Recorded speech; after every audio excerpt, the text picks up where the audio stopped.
todo privilégio vem acompanhado de responsabilidades. E é justamente com essa frase que nós vamos ler aqui, Jonas capítulo 1. Quem achou diz amém. Diz assim: a palavra do Senhor veio a Jonas, filho de Amitai, com esta ordem: vá depressa à grande cidade de Nínive e pregue contra ela, porque a sua maldade subiu até a minha presença. Mas Jonas fugiu da presença do Senhor, dirigindo-se para Tarsis, desceu à cidade de Jope, onde encontrou um navio que se destinava àquele porto. Depois de pagar a passagem, embarcou para Tarsis para fugir do Senhor. Versículo 4 do capítulo 1. O Senhor, porém, fez soprar um forte vento sobre o mar e caiu uma tempestade tão violenta que o barco ameaçava arrebentar-se. Todos os marinheiros ficaram com medo e cada um clamava ao seu próprio Deus, e atiraram as cargas ao mar para tornar o navio mais leve. Enquanto isso, Jonas, que tinha descido ao porão e se deitara, dormia profundamente. O capitão dirigiu-se a ele e disse: como você pode ficar aí dormindo? Levante-se, clame ao seu Deus, talvez ele tenha piedade de nós e não morramos. Verso 7. Então os marinheiros combinaram entre si: vamos lançar sorte para descobrir quem é o responsável por essa desgraça que se abateu sobre nós. Lançaram sorte e a sorte caiu sobre Jonas. Por isso lhe perguntaram: diga-nos, quem é o responsável por esta calamidade? Qual é a sua profissão? De onde você vem? Qual é a sua terra? A que povo você pertence? E ele respondeu: eu sou hebreu, adorador do Senhor, o Deus dos céus, que fez o mar e a terra. Então os homens ficaram apavorados e perguntaram: o que foi que você fez? Pois sabiam que Jonas estavam fugindo do Senhor, porque havia lhes dito. Verso 11, visto que o mar estava cada vez mais agitado, eles lhe perguntaram: o que devemos fazer com você para que o mar se acalme? Respondeu ele: peguem-me e joguem-me ao mar, e ele se acalmará. Pois eu sei que é por minha causa que esta violenta tempestade caiu sobre vocês. Ao invés disso, os homens se esforçaram ao máximo para remar de volta à terra, mas não conseguiram, porque o mar tinha ficado ainda mais violento. Eles clamaram ao Senhor, dizendo: Senhor, nós suplicamos, não nos deixe morrer por tirarmos a vida deste homem. Não caia sobre nós a culpa de matar o inocente, porque tu, ó Senhor, fizeste o que desejavas.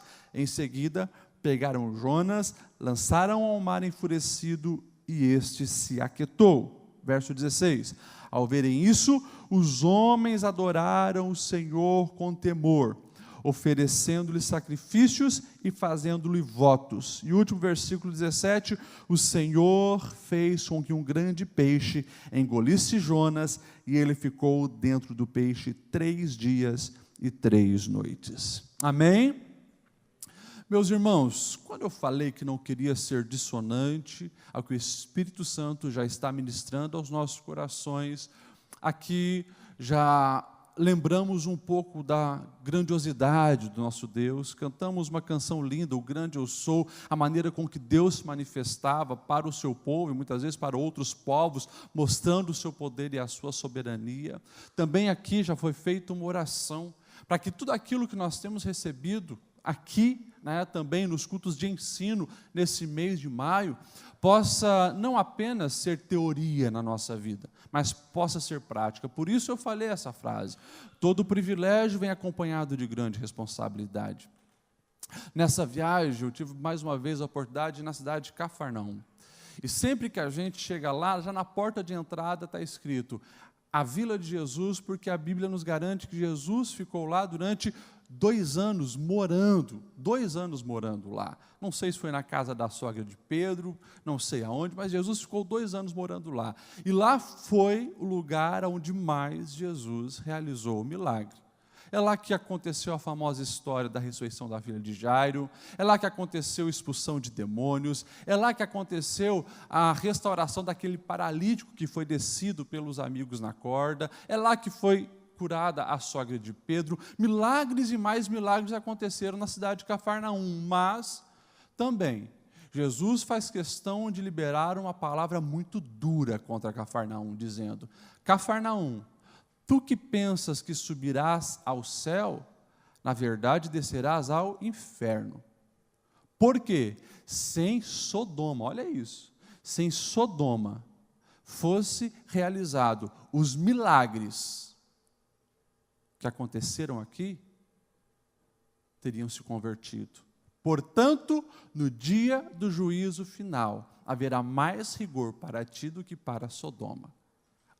Uma palavra que nós jamais queríamos que fosse direcionada a nós. Agora, nós também precisamos entender que somos privilegiados. Nós temos acesso à palavra do Senhor, nós temos liberdade de culto. Nessa viagem, passei pelo Egito e a gente sabe que lá há uma perseguição muito intensa contra os cristãos. 98% da população islâmica, perseguição intensa à igreja copta. Muitas igrejas já estão adorando ao Senhor escondido, os cultos públicos têm se reduzido cada vez mais, e nós aqui no Brasil, liberdade de culto, liberdade de acesso à palavra do Senhor, recebendo alimento sólido semanalmente. Lembre-se disso, todo o privilégio vem acompanhado de grande responsabilidade. E como foi orado aqui, há sobre nós esse privilégio, mas também há sobre nós uma responsabilidade de cumprir um chamado que Deus fez para cada um de nós.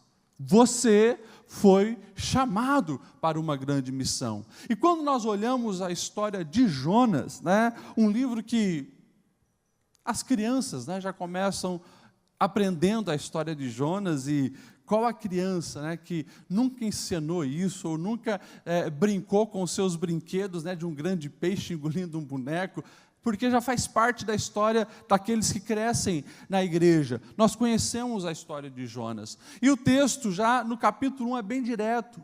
Jonas, ele foi chamado, e o verso 1 diz: a palavra do Senhor veio a Jonas, filho de Amitai, com uma ordem. Olha só, o verso 2: vá depressa à grande cidade de Nínive e pregue contra ela, porque a sua maldade subiu até a minha presença.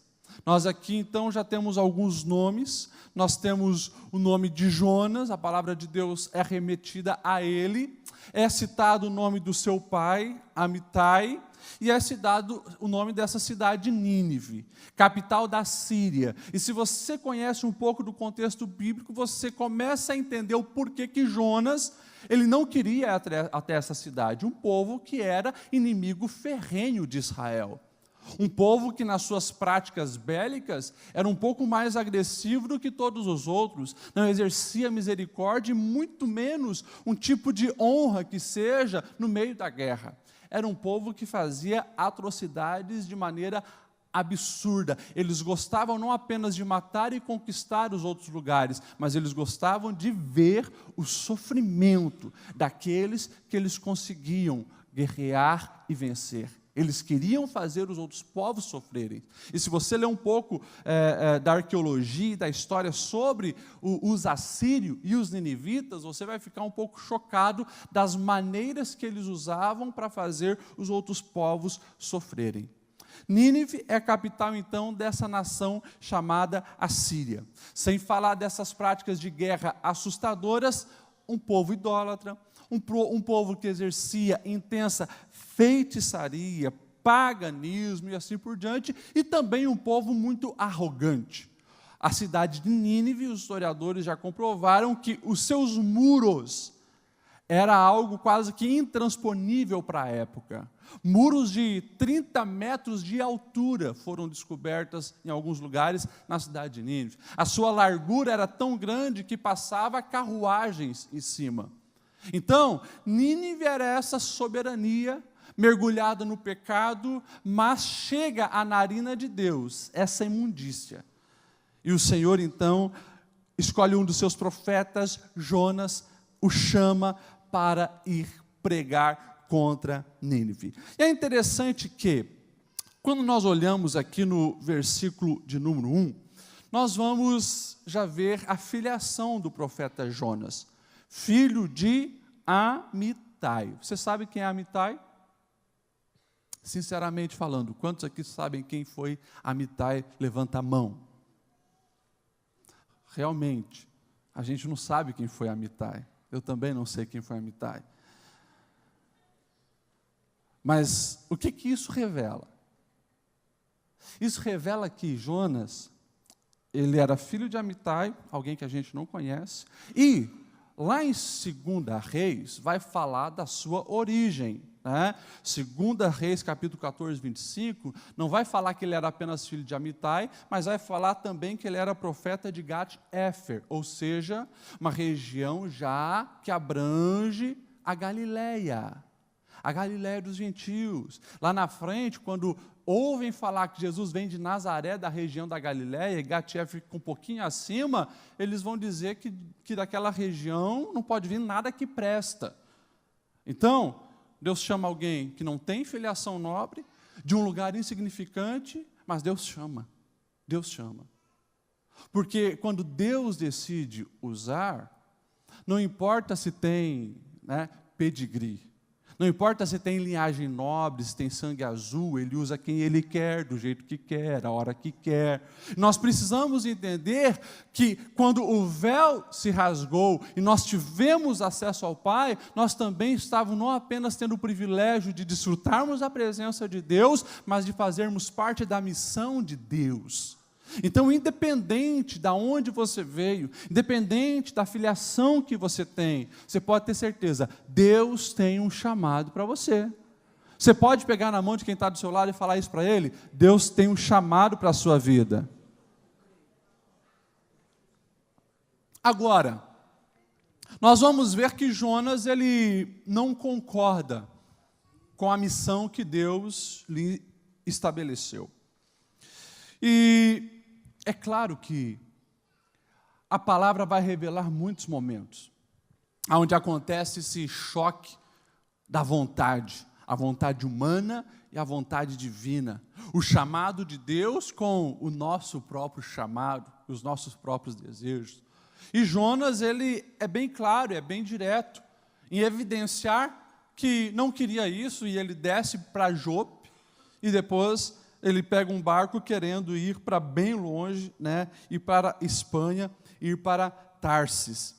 É interessante que, o que será que faz que justamente essa sincronia se perca? Porque o texto diz que Jonas era um profeta, e ele recebeu um chamado. Profeta é aquele que anuncia a vontade de Deus. Profeta é aquele que a gente espera que esteja disposto a fazer a vontade de Deus. Mas ele literalmente foge. Ele literalmente vira as costas para isso. E a gente, claro, precisa, quem sabe, questionar o que faz com que nós percamos a sincronia desse chamado que Deus tem para nossas vidas e a sincronia da vontade de obedecer ao Senhor. Aqui entra aquilo que você ouve em todas as pregações, a falta de oração. É a falta de oração que, literalmente, faz com que a nossa vontade esteja distante da vontade de Deus. Eu preguei alguns dias atrás aqui sobre Ana. A Ana que buscava Deus e orava intensamente a Deus por um filho. Só que passa ano e entra ano e Ana não recebe um filho. Agora, Ana está aqui fazendo um pedido, eu quero um filho, eu quero um filho, eu quero um filho. Deus está aqui, também querendo abençoar Ana, mas Deus queria não apenas um filho para Ana, Deus queria um profeta para a nação de Israel, Deus queria um juiz que fizesse justiça, Deus queria um sacerdote que não fosse corrupto. Quando Ana entende isso com o processo de oração, ela não apenas ora, ela faz um voto.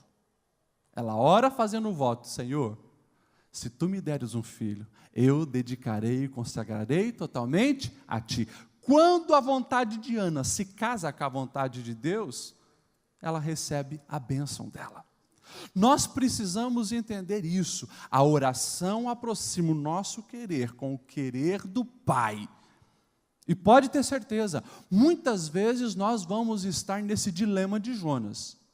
Sabemos que temos um chamado, sabemos que Deus espera que nós sejamos as suas mãos, seus pés, que nós venhamos representar o reino, mas muitas vezes a nossa vontade está longe da vontade de Deus. Agora, é a oração que vai aproximar ao ponto de nós fazermos a oração de Cristo no Getsêmani, na agonia da morte, suando gotas de sangue.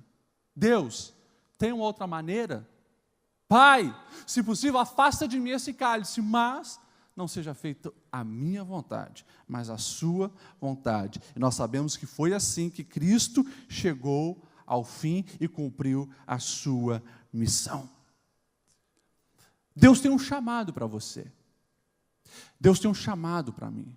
Deus tem um chamado para todos nós e, entenda isso, esse chamado muitas vezes exigirá renúncias da nossa parte. Quem sabe tem uma Nínive te esperando. Qual é a sua Nínive? Já parou para pensar nisso? A gente que vive na igreja, nós somos crente assembleiano e nós gostamos de pelo menos 1, 2 vezes por semana estar na igreja. A gente cresceu ouvindo isso, chamado,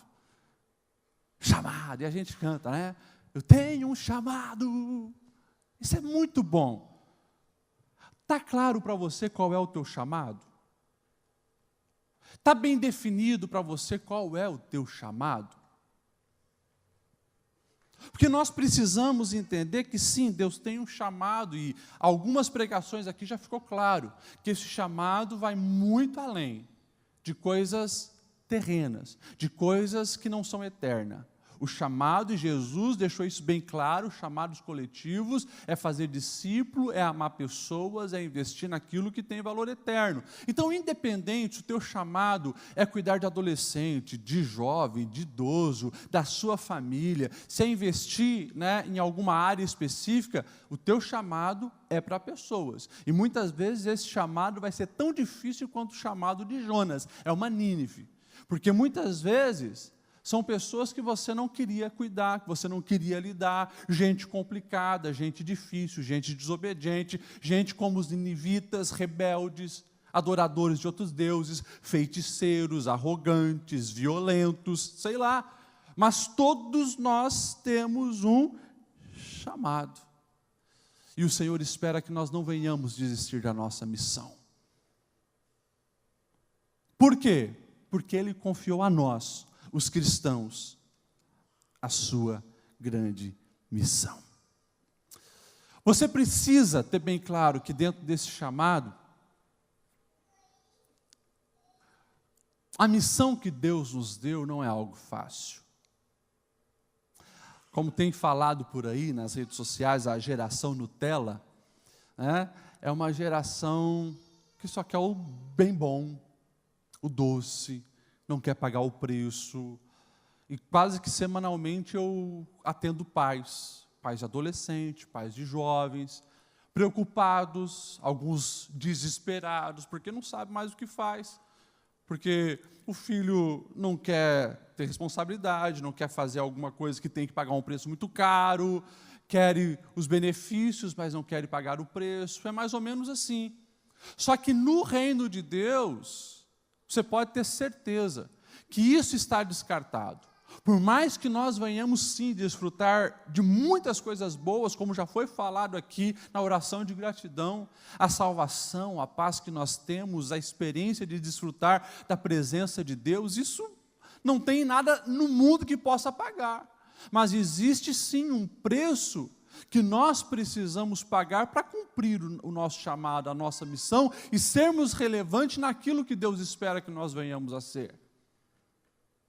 Vai ter que chorar lágrimas, vai ter que orar de madrugada, vai ter que engolir muito sapo, vai ter que fazer isso, porque é dessa maneira que nós vamos cumprindo a nossa missão e o nosso chamado. Não é fácil.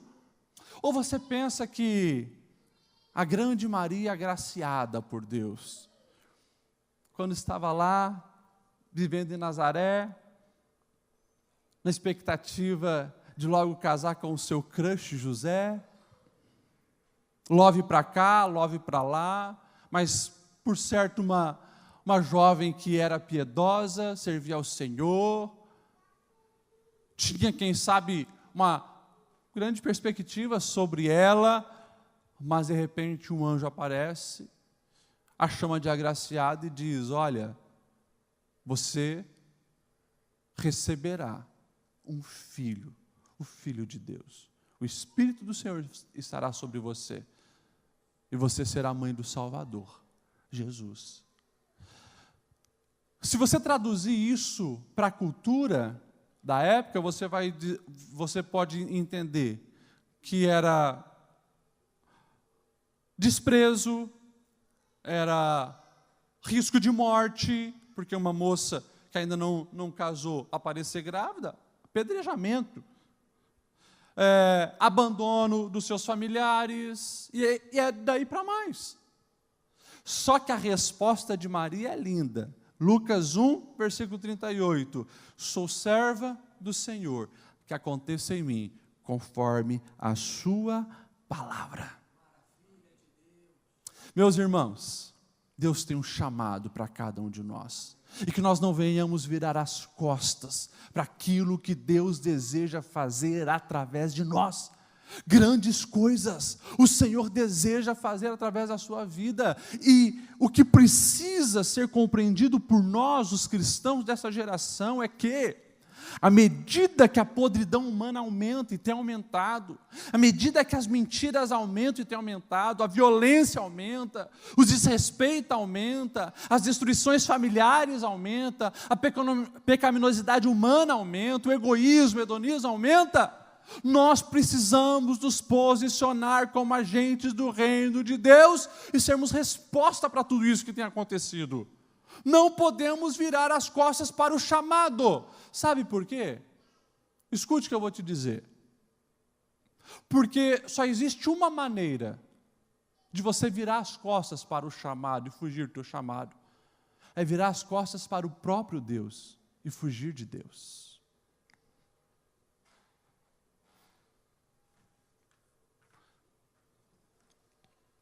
Eu vou repetir isso. Não tem como querer a Deus e não querer o chamado que Ele tem para a nossa vida. É por isso que, dá uma olhada aí na tua Bíblia, versículo 3. Não vai dizer que Jonas fugiu da sua missão. Olha o que diz o versículo 3. Porém Jonas se levantou para fugir da presença do... Ele não estava fugindo do chamado. Ele estava fugindo do Senhor. E claro, a consequência é lógica. Quando se foge do Senhor e consequentemente do chamado, pode ter certeza, grandes problemas virão. Grandes problemas virão. Esse camarada, ele vai para Jope, que era o maior porto que tinha ali perto, e ele procura um navio que vai para bem longe. Talvez ele foi olhando os destinos de cada um dos barcos, e ele compra o bilhete para Tarsis, que era o mais longe que ia sair, né, naquele momento. 4 semanas de navegação, de Jope até Tarsis. E daí, a gente não sabe com quantos dias eles chegaram aí, ou horas, né? Não sei, mas o texto vai deixar bem claro sobre a alienação de Jonas. O versículo 5 diz que Deus então envia uma tempestade e todos os marinheiros ficaram com medo, cada um clamava a seu próprio Deus. Atiraram as cargas ao mar para tornar o navio mais leve. Enquanto isso, ali no data show, Jonas, porém, desceu ao porão do navio e, tendo-se deitado, dormia um profundo sono. Quando a gente foge da presença de Deus, a gente se torna alienado, das realidades e verdades que estão acontecendo ao nosso redor. O caos se instalou. Nós não estamos falando de marinheiros meia-boca amadores, nós estamos falando de gente profissional. E esses profissionais ficam assustados, com medo, desesperados. O desespero era tanto que eles pegam a carga, que é quem sabe o último nível de desespero, é pegar a carga, aquilo que era financeiramente de valor para eles, e começam a jogar ao mar. Jonas, porém, alienado até mesmo diante disso. Dormia um sono profundo. Nós temos ímpios, marinheiros que não serviam ao Deus verdadeiro, o texto vai dizer que cada um estava ali buscando o seu próprio Deus, mas buscavam uma intervenção do divino, buscavam uma ajuda milagrosa, buscavam alguma coisa que fosse muito além dos seus esforços humanos. E aquele que conhecia o Deus soberano, o Deus criador de todas as coisas, dormia um sono profundo. Dá uma olhada na realidade, ao nosso redor hoje, século 21. Você vai ver muçulmanos, literalmente, atravessando mares para cumprir a sua missão. Você vai ver como tem acontecido aqui em Blumenau. Pessoas do candomblé e de outras religiões afrodescendentes invadindo escolas, universidades, no sentido de expandir essa visão. Você vai ver muito movimento de outros tipos de fé, mas muitos cristãos alienados num sono profundo, sendo agentes secretos do reino de Deus, na empresa, no trabalho, na escola, na faculdade, não sabe se é crente, se não é, dormindo um sono profundo. Quando se foge da presença de Deus, a alienação é uma consequência lógica. Outra consequência lógica, acaba gerando sofrimento para aqueles que estão próximos. É sempre assim. É sempre assim. Quando se negligencia a presença de Deus e foge de Deus, da sua missão, não apenas você é afetado, mas o teu casamento é afetado, os seus filhos são afetados, os seus pais são afetados, a sua vida profissional é afetada, aqueles que estão ao seu redor são afetados. Já parou para pensar sobre esses homens, marinheiros, perderam a carga, estavam para perder o barco, perder a vida, por quê? Porque lá dentro tinha o Jonas, acabaram recebendo Jonas lá e estava dando esse problema. É interessante que quando nós olhamos lá no Novo Testamento, o naufrágio do apóstolo Paulo, quando ele está indo para Roma, a diferença que é, Paulo é aquele que diz, olha, não é bom que nós vamos agora. Eles decidem ir, e vem a tempestade, e o barco começa a ir a pique. Mas Paulo também é aquele que depois se levanta de ter um encontro com o Senhor e diz, ninguém vai perecer. Vamos dar comida para todo mundo, e daí eles caem na ilha de Malta, e Paulo o tempo inteiro, sendo a referência, a base, era aquele que trazia segurança. Jonas traz problema, Jonas traz aflição, Jonas traz angústia, Paulo traz problema. Paulo estava obedecendo ao chamado do Senhor, Jonas desobedecendo. Meus irmãos, pare para pensar sobre a sua vida e o seu chamado. Pare para pensar sobre a sua vida e o seu chamado. Muitas coisas, quem sabe, têm acontecido na sua vida, têm te prejudicado e prejudicado os outros que estão ao seu redor, porque você está indo para um outro lado, daquilo que Deus espera de você. Tem pessoas que, ao lerem essa passagem, esquecem o que vai dizer no versículo 3, versículo 4, que quem mandou aquela tempestade foi Deus. Quem enviou aquela tempestade foi Deus.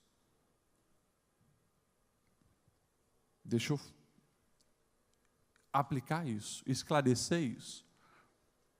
Deus pode gerar, colocar entre aspas, problemas na nossa vida para tentar nos alertar? Pode. Muitas vezes vai fazer.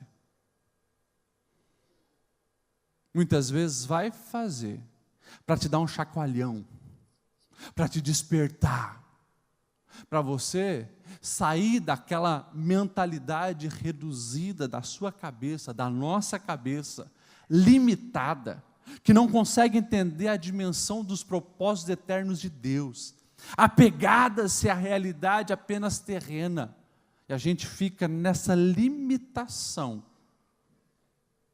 literalmente, preso na desobediência, e de repente, nada mais que nós venhamos fazer dar certo. Jonas, ele só queria atravessar o mar Mediterrâneo, só queria sair de Jope e ir para Tarsis, mas Deus tinha algo mais para ele, então envia uma grande tempestade. E é claro, quando a gente fala de tempestade, que foi o próprio Deus que enviou, eles fazem um ritual de lançar sorte e cai sobre Jonas, e eles então descobrem que era Jonas que fugia do Senhor. O que nós precisamos fazer contigo? Ele diz, me joguem ao mar. Eles não querem, porque sabem que isso ali é literalmente matá-lo, porque ninguém ia sobreviver naquele nível de tempestade que estava acontecendo, mas eles tentam remar e não dá jeito, então eles acabam jogando. O Deus soberano, que tinha enviado a tempestade, agora acalma a tempestade. Muito mais, o Deus soberano envia esse grande peixe para engolir Jonas e deixar 3 dias e 3 noites ali. Agora, quando a gente para falar sobre isso, a gente precisa lembrar então dessa soberania desse Deus. Um Deus que não apenas criou os mares, mas controla os mares. Um Deus que não apenas criou os animais, mas controla os animais, inclusive esse grande animal, né? Esse peixe no mar Mediterrâneo que chegou a engolir Jonas. Como não fazer uma aliança com esse Deus soberano e como não nos submetermos à sua vontade? Toda vez que nós desobedecemos à vontade desse Deus soberano, nós literalmente estamos nos achando melhor do que Ele. É por isso que, e nós vamos entrar agora no mês de junho, falando muito sobre esse assunto, obediência. É por isso que muitos teólogos chegam a dizer que o grande pecado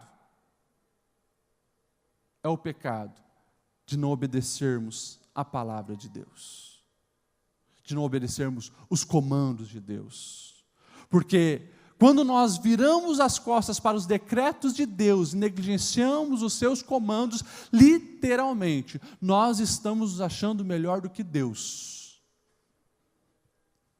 querendo saber mais do que Deus, mas esse Deus, Ele é soberano.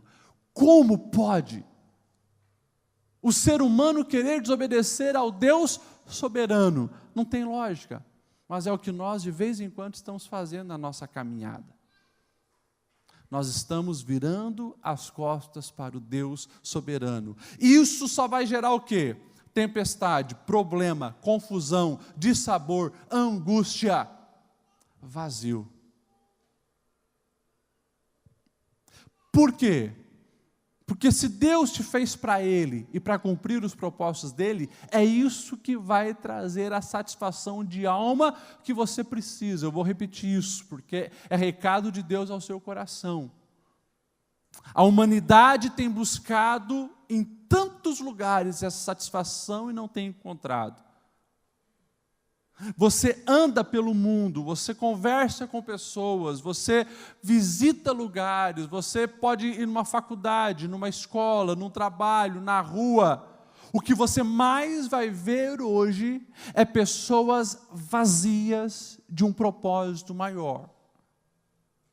Pessoas tristes, pessoas angustiadas, pessoas que perderam o sentido da vida. Eu tenho ficado assustado com a quantidade de pessoas abaixo dos 20 anos que chegam para mim e dizem: eu não vejo mais um propósito na vida. A vida não faz mais sentido. Mas é claro, daí você começa a ver as buscas. As buscas é justamente por coisas que não fazem sentido. Trocaram as coisas essenciais, as coisas eternas, por coisas fúteis. Tentam colocar coisas banais na alma, e a alma continua sedenta, porque somente a água da vida pode saciar a sede da alma. Então nós precisamos entender isso como cristão, porque muitas vezes nós que somos cristãos há tempo, queremos suprir e saciar a sede da nossa alma com uma religiosidade. A religiosidade, ela sempre teve um papel, quem sabe, importante de nos fazermos disciplinar numa causa. Mas a religiosidade, ela precisa ser colocada de lado para que uma espiritualidade sadia, acompanhada da disciplina, venha fazer parte da nossa vida. O que também é um perigo. Deixa eu explicar para você isso.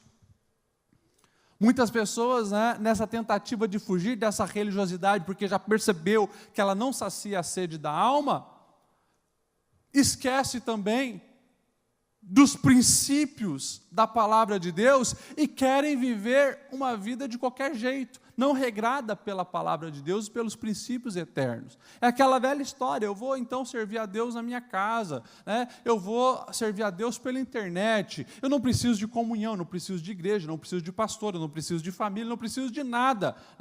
E daí vai negligenciando literalmente tudo que a Bíblia nos ensina.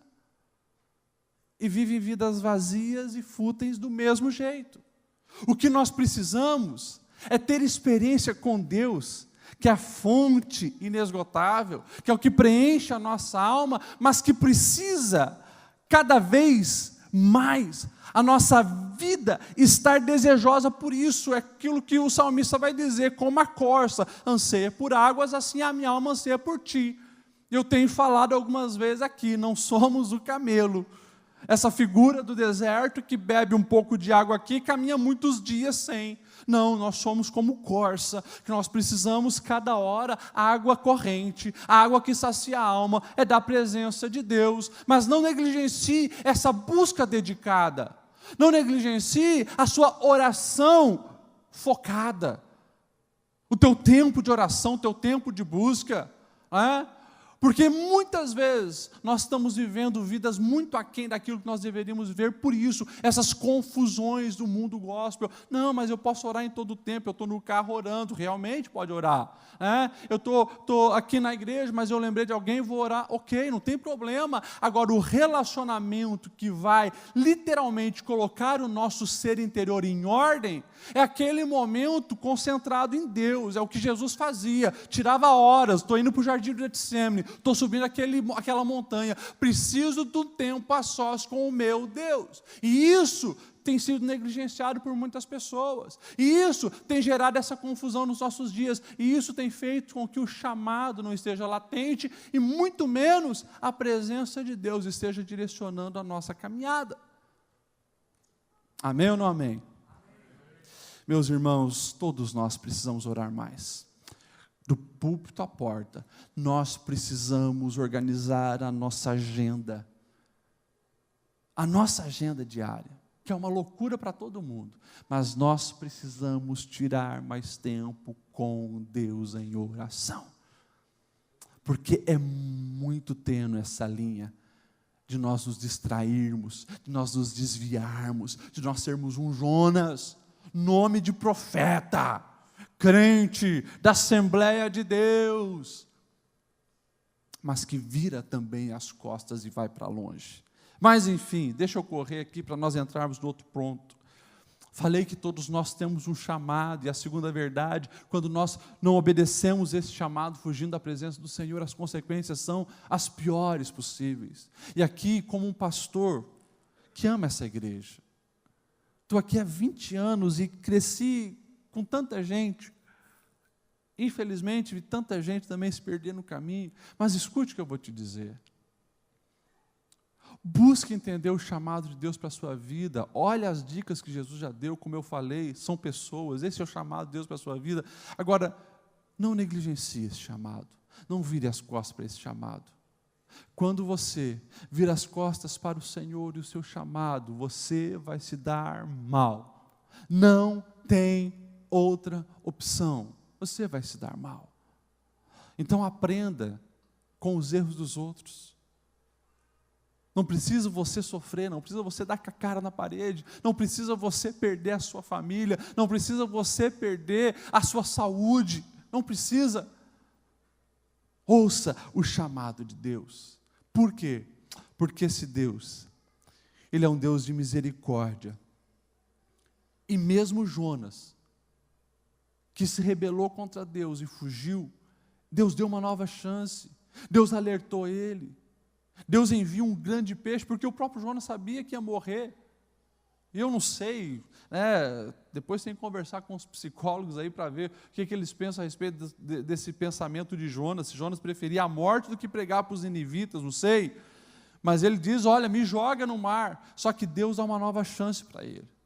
E aquele peixe o engole. Claro que lá nas entranhas daquele peixe, ele começa a refletir um pouco sobre a vida e Jonas se converte. Se você ler, por exemplo, o capítulo 2, a oração de Jonas, você vai começar a entender que ele só começa a clamar ao Senhor no desespero. Sabe aquela velha história, que a gente precisa estar no fundo do poço para começar a olhar um pouco para cima e buscar o Senhor? Que infelizmente é o retrato de muita gente que está na fé cristã, precisa chegar no fundo do poço para olhar para cima e clamar ao Senhor. Nós estamos falando de uma história de quase 3.000 anos atrás e parece que a coisa sempre foi assim e continua sendo assim. Mas como eu tenho falado, não espere isso acontecer na sua vida, mas Jonas, quando estava lá, ele clama ao Senhor. E o verso 7 ele vai dizer assim, olha, quando a minha vida já se apagava, eu me lembrei de ti, Senhor, e a minha oração subiu até a ti, o seu santo templo. E daí então ele entende. E olha só o verso 9, o que eu prometi, eu cumprirei totalmente. Já entendi que a salvação vem do Senhor. E daí o verso 10 diz assim, e Deus deu ordem para aquele grande peixe, 3 dias depois, ele vomita Jonas numa praia.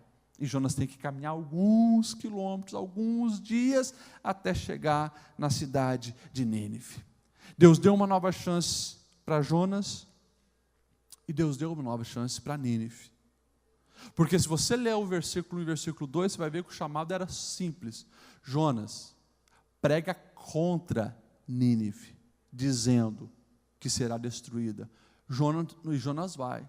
O texto vai dizer que aquela cidade era tão grande, mais de 120.000 habitantes, que precisava de 3 dias para você dar a volta na cidade. Jonas ele não cumpre o chamado de pregar para toda a cidade, mas ele passa um dia só pregando. E sendo bem duro, daqui 40 dias vai vir fogo sobre vocês, daqui 40 dias vocês serão destruídos, daqui 40 dias não vai mais existir nada, daqui 40 dias vocês serão dispersos, e vai lascando o pau. Só que a misericórdia de Deus também alcançou os ninivitas. A misericórdia de Deus alcançou Jonas, a misericórdia de Deus alcançou os ninivitas. E o texto vai dizer que do rei ao povo, ao gado, às ovelhas, à cabra, todos decretaram um jejum. Ninguém bebe e ninguém come. Pano de saco, que no Oriente significa o maior nível de arrependimento. Pano de saco nós vamos nos vestir. e nós vamos clamar pela misericórdia de Deus. Eles clamam, e daí a gente sabe que Deus, então, dá mais uma chance aos ninivitas. É interessante que, depois Jonas, então, ele sobe lá numa montanha, e ele fica esperando, quem sabe, a destruição que não vai vir, e daí Deus dá uma lição para ele. Não vamos entrar nesse detalhe, mas assim como Deus deu uma chance para os ninivitas e Deus deu uma chance para Jonas, Deus continua dando chances para nós nos ajustarmos à sua vontade, para nós nos alinharmos a nossa vida ao seu querer. Meus irmãos, todo privilégio vem acompanhado de grande responsabilidade. Jonas tinha o privilégio de fazer parte do povo de Deus, tinha o privilégio de ser chamado de profeta de Deus, mas ele tinha uma chamada e uma responsabilidade de pregar a vontade de Deus e os decretos de Deus, mesmo quando isso para ele era pesado, ele não queria. O que você quer na sua vida? Ser um Jonas? Um Jonas que precisa sofrer para obedecer? Ou quem sabe, quase 1000 anos depois, na mesma cidade de Jope, onde Jonas pegou o barco para fugir, novamente a voz do Senhor, ela é falada, é proclamada, sabe para quem? Para um discípulo, chamado Pedro, está lá na casa de Simão o curtidor, na cidade de Jope, hoje se chama Jafa, né? Fica emendado com Tel Aviv, essa cidade. Pedro está lá, de repente desce um lençol, com animais impuros para o povo judeu. A voz do Senhor é mata e come, e ele diz, não vou fazer, nunca coloquei um animal desse na minha boca, não vou, não chame de impuro que o Senhor já purificou. Aquele lençol é recolhido, e de repente alguém bate lá do lado de fora, queriam falar com Pedro, daí ele começa a entender a visão, um chamado para Pedro, quem sabe tão difícil quanto o chamado para Jonas. Jonas chamado para pregar para os ímpios de Nínive. Pedro chamado para subir até Cesareia e pregar na casa de um centurião chamado Cornélio. Sabe quem era Cornélio? Sabe quem era, aonde era essa cidade de Cesareia? Não é a Cesareia de Filipe, é a Cesareia Marítima. Cesareia Marítima, uma cidade portuária, construída à beira do mar Mediterrâneo por o grande Herodes, querendo, claro, Cesareia fazer uma homenagem a César. Aquela cidade era extremamente imoral. Era aquela cidade, você sabe, cidade portuária, inúmeros prostíbulos. Os marinheiros chegavam e invadiam os prostíbulos. Uma cidade onde Herodes, que era talvez um dos homens com maior nível de desequilíbrio psíquico que você vai encontrar na história, talvez é ele, Nero, né, e alguns imperadores romanos, absurdo que esse cara fazia, para você ter uma ideia, né, ele chega a matar a própria mãe, ele pega a sua esposa por ciúme e coloca ela num grande vidro de mel para preservar ela só para ele. É esse Herodes que lá atrás também, antes ainda até de construir isso aqui, ele manda matar todos os meninos de Belém, quando ouve que dos judeus está vindo aí um novo rei. É esse Herodes. Ele constrói aquela cidade justamente para a glória humana e para todo tipo de devassidão humana que você possa imaginar. É para lá que anos depois agora, Pedro está sendo chamado para pregar o evangelho no meio dos gentios. Algo que para um judeu era absurdo. Mas ele entendeu o recado e ele decide obedecer.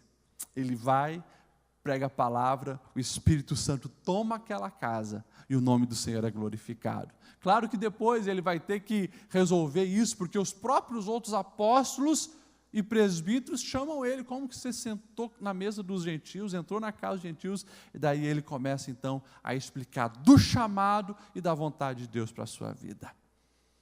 Vamos se colocar em pé. O tempo já se foi. Mas eu preciso que você saia daqui nessa noite refletindo sobre essa palavra que foi falada. Independente de quem é você. Independente de quantos anos você frequenta essa igreja, ou quantos dias você frequenta essa igreja. Eu quero que você saia daqui com uma convicção. Se você já fez de Jesus o seu Senhor e o seu Salvador, você já tem um chamado, que você não pode negligenciar. Pelo contrário, quanto mais você se aproximar de Deus, mais isso vai arder no teu coração. Alguns têm chamados para romper fronteiras e alcançar vidas que estão distantes.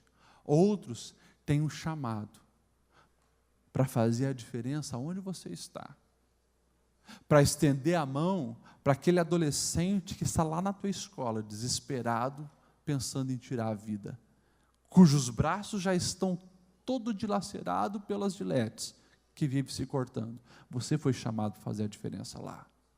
Você foi chamado para cuidar daquele alcoólatra, que todo mundo ri lá na empresa dele, porque sabe, quando ele sai dali, ele vai para um bar encher a cara, e muitas vezes do bar para casa para espancar a família. Você foi chamado para cuidar daquela vida, apresentar Jesus e discipular essa pessoa. Você foi chamado para orar de madrugada para aquele teu parente que está desviado, mergulhado na imoralidade, já passou por tantos relacionamentos que não deu certo, frustrado com a vida, tudo que ele bota a mão para fazer não dá certo. Você foi chamado para fazer a diferença. Você foi chamado para orar pelo seu pai e pela sua mãe, e ser um instrumento de bênção, paz e amor lá na sua casa. Você, quem sabe, questiona as atitudes dele e dela, não sabe o que eles passaram. Hoje, quem sabe, eles apenas estão reproduzindo os sofrimentos do decorrer de uma vida, mas você já foi alcançado pela graça de Deus. Não é para ficar para você. Privilégios vem acompanhar de responsabilidade. Essa graça precisa emanar de você e alcançar quem está sofrendo ainda. Ei, você foi chamado para não abrir mão desse filho, o teu filho, a tua filha, que precisa de orientação, cuidado, disciplina, amor. Pastor, meus filhos estão no nível absurdo de rebeldia. Uma palavra que eu falo é como uma bomba que eu jogo. Se cala. Se cala perante os seus filhos se é assim, mas se derrama diante de Deus, porque eles não podem fugir das suas orações. Se querem fugir das tuas instruções, eles não conseguem fugir das tuas orações. Você foi chamado para fazer a diferença aqui também na igreja Debu. Você foi chamado para estender a mão para quem está do seu lado, abençoar com um sorriso, com um abraço, com uma oração, colocar-se voluntariamente para suprir a necessidade dos órfãos, das viúvas, das famílias que estão desempregadas, ajudar quem precisa. Você foi chamado para orar pelos músicos, orar pelos obreiros, orar pelos irmãos, pelas irmãs, pelos projetos da igreja, orar. Você foi chamado. Então, você precisa sair daqui tendo essa convicção na sua alma, que o seu chamado não é para cruzar o braço, ficar sentado e receber. Todos aqueles que encontraram a Cristo têm um chamado de amar o próximo e se envolver na missão de Deus, que é gente e é gente. Eu queria que você fechasse os seus olhos agora. Eu queria que você vislumbrasse o teu chamado. Quem são as pessoas mais complicadas que você conhece ao seu redor? Eis aí o teu chamado. Quais são as necessidades sociais que, quando você vê ou ouve falar, isso dilacera a sua alma e traz uma dor? Eis aí o teu chamado. Você assiste um vídeo de pessoas em situações de extrema miséria, necessidade, ou você se emociona quando vê algo lindo acontecendo, como uma ação social sendo realizada, o evangelho alcançando uma vida, um coração? Eis aí o teu chamado. Você foi chamado por Deus. Vamos orar. Senhor, entendemos que temos um chamado. E também, baseado na história de Jonas, que não chegou a nós por acaso, nós entendemos que quando fugimos desse chamado, encontraremos apenas sofrimento, frustração. Mas também entendemos a tua misericórdia, que nos revela que tu és um Deus que nos dá uma nova chance, para que o chamado seja cumprido, a vocação realizada, e que nós possamos entender, Senhor, que aquilo que vivemos, e até mesmo os sofrimentos que passamos, não foi apenas para nos deixar triste, angustiado, ou com cicatrizes, mas também era um preparo, era um amadurecimento, era oportunidade de crescimento, para que nós estivéssemos sendo lapidados, para que hoje fôssemos instrumentos úteis nas suas mãos.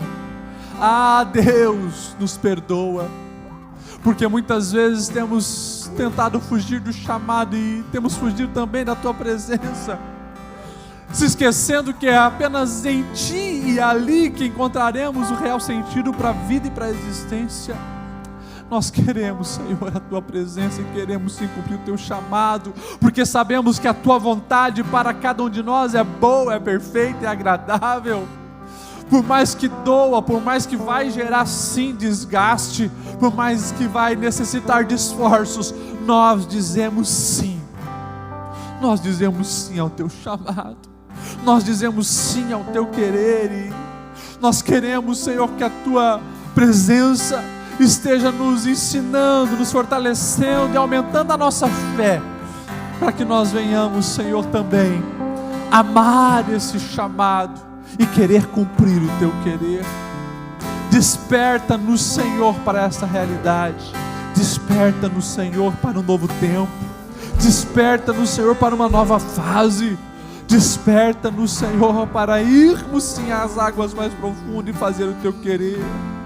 Ah, Deus, diante das necessidades que temos ouvido e visto, que nós não sejamos como a maioria que aponta o dedo dizendo que alguém tem que fazer alguma coisa, mas nós possamos dizer: eis-me aqui, Senhor, envia-me a mim, eu quero ser resposta, eu quero ser solução, eu quero fazer a diferença. Deus, no meio de uma geração que tem apenas olhado para si próprio e encontrado apenas um vazio, nós não queremos, Senhor, cair no abismo do egoísmo, mas nós queremos, Senhor, como agentes do teu reino, entender que nós somos sal, nós somos luz, chamados para fazer a diferença, chamados para frutificar. Nós queremos, Senhor, realmente resplandecer a tua glória, e como os crentes de Antioquias, que foram chamados de cristãos, nós também queremos ser pequenos cristos, que fazem a diferença, e fazem realmente aquilo que precisa ser feito, aonde nós estamos. Eis-nos aqui, como igreja relevante, dizendo sim ao teu chamado, à tua voz.